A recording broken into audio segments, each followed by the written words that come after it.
안녕하세요. 반갑습니다. 순천시민대학 해설이 있는 클래식 강사 최윤희입니다. 코로나19로 인해서 세상이 굉장히 빠르게 변화하고 있습니다.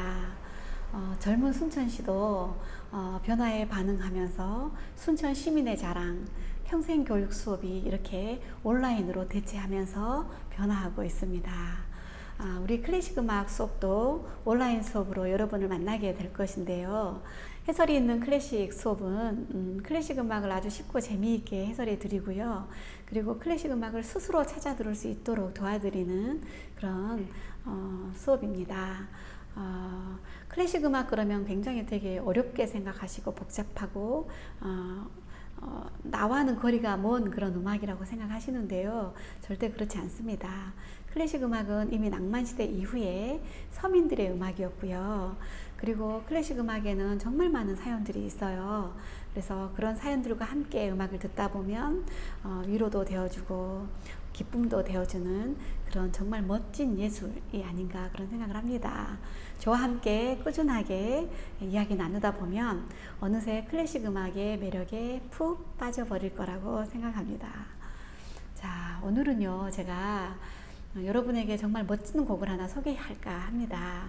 무슨 곡을 소개할까 고민을 했는데요. 순천하면 정원이 떠오르잖아요. 꽃길을 따라 걷거나 호숫가를 걷다 보면 정말 자연의 아름다움을 느끼게 되고 그 아름다움에 감탄하지 않을 수 없습니다. 사랑을 하는 사람에게는 사랑을 주고요. 위로가 필요한 분들에게는 기꺼이 위로가 되어주는 그런 자연입니다. 누구에게나 어떤 형태로든지 이 자연은 힘을 주는 것 같다는 생각도 해봤습니다. 작곡가 중에도 자연을 무척 사랑한 사람이 있었습니다. 자신의 가혹한 삶에도 굴하지 않고 불굴의 의지로 그 삶을 이겨낸, 극복해낸 그런 작곡가인데요. 바로 루드비히 반 베토벤입니다. 악성 또는 음악의 성인이라고 부르는 베토벤은 후대 작곡가에게 영향을 미치지 않은 사람이 없을 정도였어요. 당시에 비엔나 고전파 작곡가 대표 작곡가는 하이든이나 모차르트, 베토벤이었었는데요. 베토벤은 하이든이나 모차르트가 물려준 음악적인 유산을 발전시키고 고전지의 음악을 완성해 나갔고요. 그리고 고전시대 음악 다음에 나타난 낭만시대의 문을 활짝 열어준 그런 거장입니다. 그리고 또 베토벤은 굉장히 자주 이사를 다녔던 사람 중에 하나인데요. 신경질적이기도 해서 주인하고도 자주 다퉜고 그런 탓도 있었지만 전망이 아주 큰 이유 중에 하나였답니다. 푸른 자연을 보고 싶어 했던 베토벤은 창문이 정원을 향해 있지 않으면 그 집에서 오래 버티지 못했다고 해요. 베토벤이 얼마나 자연을 사랑했는지 베토벤이 남긴 메모나 편지, 그리고 악보나 문서에, 그리고 더 많은 일화들이 충분히 베토벤이 자연을 사랑했다는 증거들이 나와 있습니다. 베토벤이 실제 써놨던 쪽지인데요. 전원에서는 모든 나무들이 나에게 말을 걸어오는 듯하다. 거룩하게 거룩하게. 숲은 황홀하다. 누가 감히 이런 것을 표현할 수 있을까? 이렇게 베토벤은 1815년도에 메모를 남겼습니다. 베토벤은 청각장애를 가지고 있었던 작곡가였습니다. 베토벤이 귀가 들리지 않았던 시점은 20대 중반이었는데요. 자주 아프고 진물이 나고 그리고 이상한 소리가 나는 그런 기병 때문에 베토벤은 극도로 신경이 예민해질 수밖에 없었습니다. 베토벤이 이뿐만 아니라 갖고 있었던 병이 참으로 많았어요. 기병 때문에 함께 왔던 우울증도 있었고요. 간경화, 신장질환 이런 건 아마 술을 많이 먹어서 그랬을 거예요. 하루에도 와인을 3병씩 마셨다고 하던데요. 폐나 장까지 상한 것이 없었다고 해요. 작곡가라는 직업과 그것 외에는 할 수 있는 게 없었던 베토벤은 자신의 기병이 세상에 알려질까 굉장히 두려워했고요. 아무도 몰래 이리저리 치료법을 찾아다녔어요. 베토벤은 영원히 들을 수 없을까 공포에 시달렸고 두려움에 떨어야 했습니다. 그런 시기에 작곡했던 곡 베토벤의 비창 소나타 2악장도 굉장히 마음이 와닿는 그런 곡 중에 하나입니다. 베토벤이 28살에 작곡했던 곡인데요. 지금 흘러나오는 곡이 베토벤의 비창 소나타 2악장이죠. 잠깐만 들어볼까요?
결국 베토벤은 32살에 유서까지 쓰게 됩니다.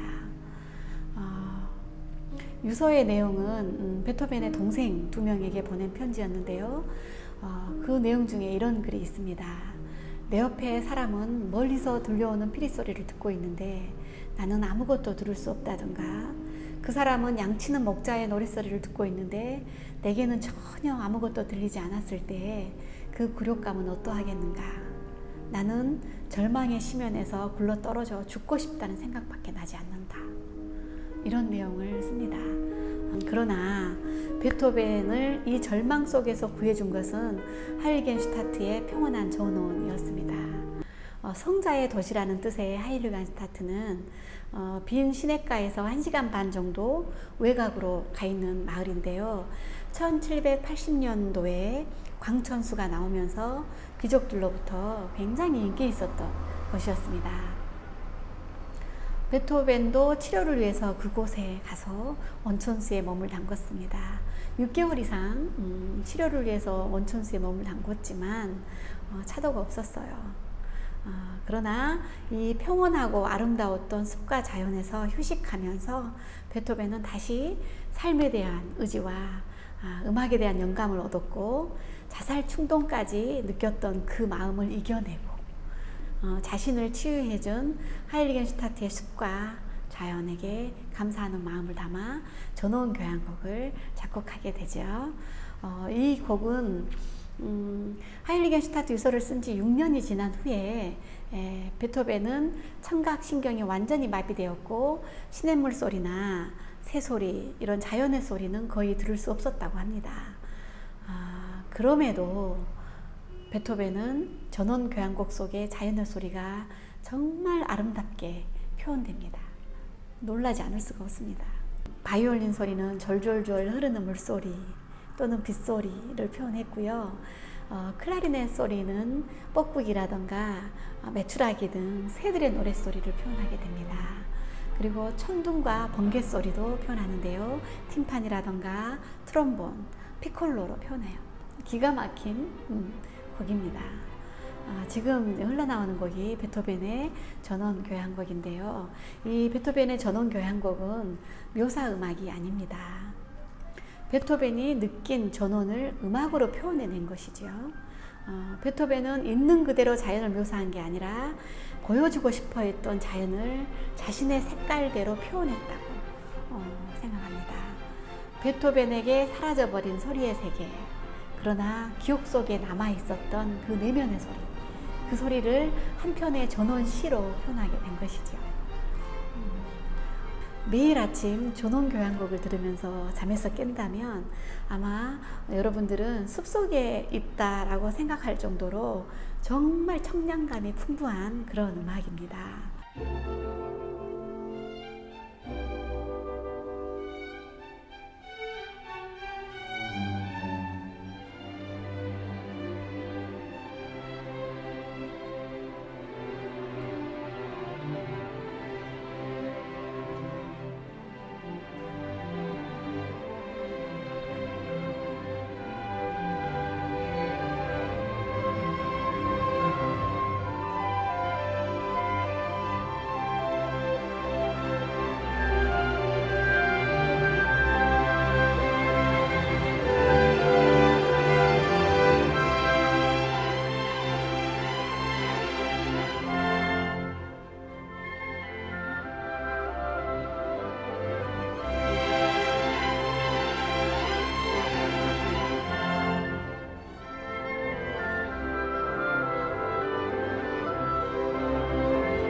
베토벤은 교향곡의 완성이라고 이야기할 수 있는 사람인데요. 총 9개의 교향곡을 작곡을 했어요. 그 중에 6번째가 전원교향곡이고요. 보통 교향곡은 4악장으로 이루어져 있지만 이 전원교향곡은 5악장으로 이루어져 있습니다. 낭만시대에도 5악장으로 구성되어 있었던 교향곡들이 종종 나타났었는데요. 베토벤 시대에는 이렇게 5악장 구성은 평범하지 않았습니다. 베토벤은 친절하게도 각 악장에 대한 글을 써놨는데요. 1악장은 전원에 도착한 유쾌한 기분, 2악장은 시냇가의 전경, 3악장은 농부들의 즐거운 춤, 4악장은 폭풍, 5악장은 양치기의 노래 또는 폭풍이 지나간 후에 감사의 노래라는 글을 써놓게 되죠.